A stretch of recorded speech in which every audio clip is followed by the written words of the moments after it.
เมตตาอัปปมัญญากรรมฐานแผ่ความรักแผ่ความเมตตา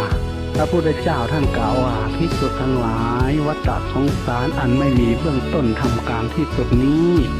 ไม่มีสัตว์ใดจะไม่เคยเป็นพี่เป็นน้องเป็นพ่อเป็นแม่เราเลย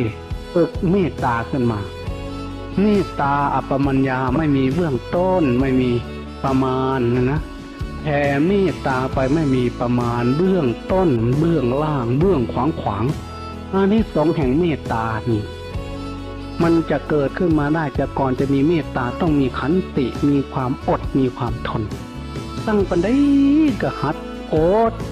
เว้างามอดสะกดใจไหวแพ่ความหักออกมาแทนดนเข้านานเข้าก็จะกลายเป็นมหาเมตตาขยายออกเทวดาก็รักคนก็รักคนเฮานี่หักกันย้อนความดีความงามความปากความเบา